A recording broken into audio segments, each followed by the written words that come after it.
Top of the morning, everyone. Happy Friday to you. Just wanted to let everybody know no transaction fees on any deals for the month of April. Hot diggity. April Fools. Sorry I had to do it. April Fools, everyone. That's a terrible April Fools. That was a terrible joke. It wasn't like at least what my buddy used to do back in the day. He'd call his mom every April Fools and like say he got kidnapped. And give his mom a heart attack every time. Like that's a bad April Fool. It continued to work for more than one time. Years in a row. Wow. Leo did that. Jereme Kleven here, joined by the Magic Man, Mr. Mark Hutchins, the beast behind the glass, Mr. Byron Filson. That's me. Back for round 3. You. Appreciative of the rock star in the house, Mr. Nick Yale. Hey. Sir. Back.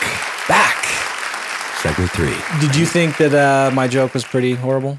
Well, over at Realty Executives, we have 0 transaction fees. Just saying. What? Say what? 0.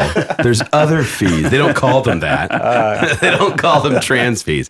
They hide it, right? No, I was kidding. I was very confused. But I never have transaction fees. So we were going to talk $1,000 a month.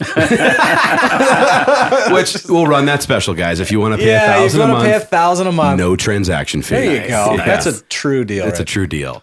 We were going to talk about Extension Friday or Weave Wednesday, but it's not Wednesday as the joke. But I guess we're not going to. Nick and I were joking around about it. Yeah. All right, I missed that. We're going to say, hey, we're going to dive into Nick's business about how he does the proper weave. Oh, it's important. April Fool's Day. And again, those who know me know that's not too far from the truth. Let's dive in. So we were talking yesterday a little bit about consistency, what you're doing with your advertising, marketing, and your farming, and where you're going after, staying consistent with the piece. Is there anything maybe that you require of your team, your buyers agents, anybody for that matter, as far as requirement of open houses, or are you doing open houses, or anything else that you can give as maybe a tip to a newer agent or existing agent trying to really beef up their business this year? Yeah. Well, I'll tell you, I'm not a huge open house fan. I idolize my father. He was a great real estate agent and did luxury homes in Houston, was fantastic. And he loved open houses. And this is probably the only thing that him and I disagree venomously on.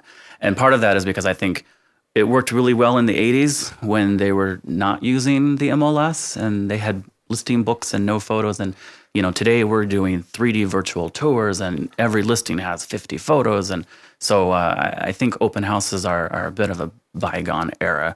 But I'll tell you, once in a great while, I get a seller who says, I won't hire you if you don't do an open house. And I make Karen do it.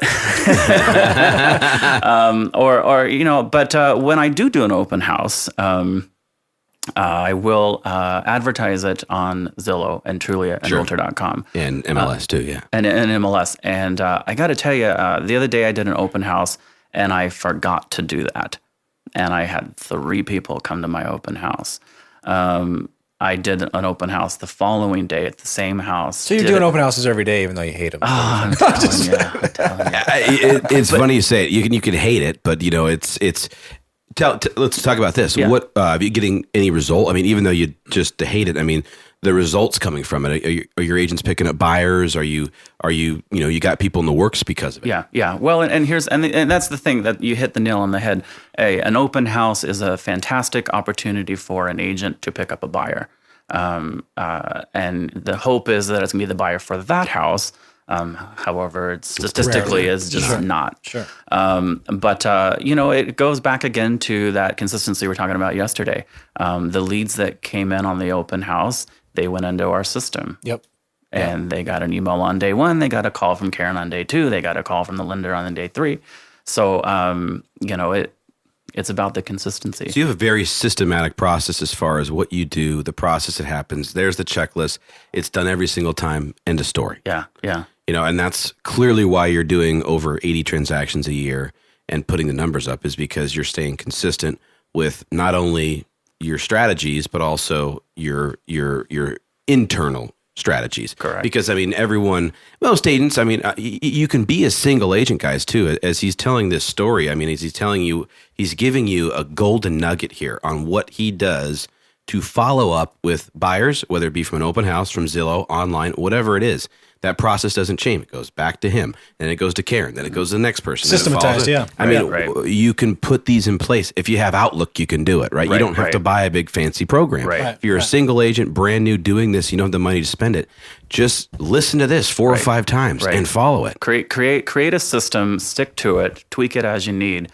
I've had agents where they say, oh, well, I don't need to be you. I don't need to do 80 deals. Like, great.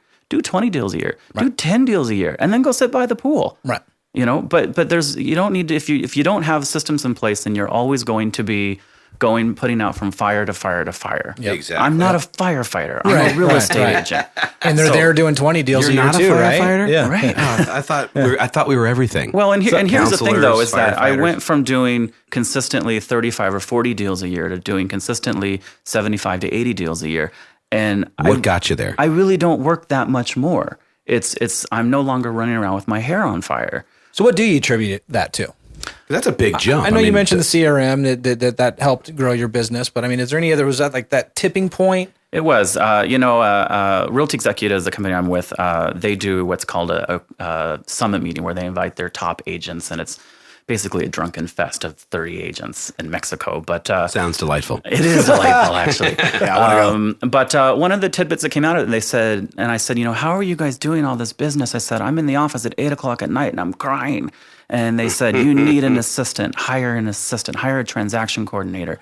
And I'm like, but I'm cheap. I don't want to pay a transaction coordinator. And they said, just do it. It'll double your business. I said, I don't want to double my business. I want to go home at 6:00. And so I hired my first assistant 5 years ago. Oh, really? Wow. And I was scared to death, and God love her. She was a past client and a total sweetheart. Wow. Hello, Colleen. And and she let me cut my teeth on her. I made a lot of mistakes with Colleen. And at the end of the year, I said to her, I'm like, you have failed me. And she goes, how? And I said, I told you I wanted to go home at 6:00. And instead what you've done is doubled my business. She's like, yes, but you can go home a rich man. Yeah. Rich and at 6:30. Yeah. So, so part of that was getting a transaction coordinator. It goes down to learning your strengths and your weaknesses. I'm a great agent. I care about my clients. I'm good at negotiating, but I'm horrible at paperwork. Well, we're not paperwork people. And the return on your time. The return on your time is not the best. It's not the best use of your time. Well, it's funny that you You're bring that not up. being paid $15 an hour. You should be paying $500 an hour. Yeah. I mean, a couple years ago, we sat down as a team and I said, I need everybody to figure out, honestly, how many hours a week do you work? And then I want to know, how much money did you make last year? Let's add in for time for vacation and the weekends and whatever. And let's find out what your true hourly rate is. Yep. And here's what my rate is, so that when I'm sitting in my office and I'm looking at Facebook, or I get into a dark hole of YouTube videos, and then I look and go, oh, I'm supposed to be making $300 an hour. Yeah, this is not productive work. Or if I'm handling, getting an initial or a signature on a thing because I missed it in the initial contract, and I'm doing it, and meanwhile I'm paying Sarah, $40 an hour. Why isn't she doing it? Why isn't she doing it? Because this is, so it was really, truly, I think the thing that changed my business was delegation. Well, delegation and learning to run my business like a business. Yes. And when I finally said it right when there. I finally had that click, it went, okay, we talk to agents all the time. They need to understand that. They need, folks out there, you guys need to understand the value of your time and what your time is worth. And if you can pay some people to do certain functions for less than you're essentially paying yourself, then it makes sense to go out there and get those people in place. But the goal is to, at this point in our business, especially those that are trying to grow, the goal is not to go, oh, well, you go do this and I'm going to go play around. Right. You replace it with the highest dollar for dollar activities that you can possibly do. Correct. If you're not belly to belly with clients, or you're not on the phone with clients or calling past clients, I've never made a deal strictly through, I shouldn't say that, because sometimes you do completely through email deals. It happens. It happens once in a great while. Yeah. But, the idea, you will rarely see me at a realtor happy hour. Why? Because I know that I'm not going to sell any of those people houses. Right. Not saying that, it's not good for camaraderie or we can, oh, well, now that I've been drunk with Jereme, I'll certainly push his listings more. Right. But do you know how many agents have said that, by the way? I'm just kidding. We've been hammered together. That's why you got this. Yeah. And there probably is a portion of that, but just kidding. We know what you're saying. Yeah. So let's stop there. Let's talk about, you said belly to belly, the whole cheek to cheek, handshake to handshake. I mean, that stuff is very important. Human connection. We talk about it also. It's funny. Everything that you're saying are things that are very consistent of producers. So let's kind of hit on that. I also want to talk team, Mark. Yeah, team, Mr. Hook over here. Yeah. If we could talk team too, when you figured out that you wanted to start the team, what that looks like, maybe for those out there that are thinking of potentially starting a team, maybe the pros and cons with that too. So sure.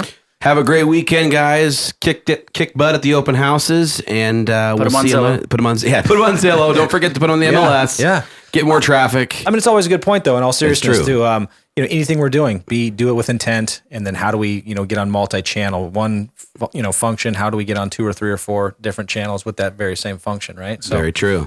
Guys, have a great weekend. Go get it. Adios. See you. Yeah.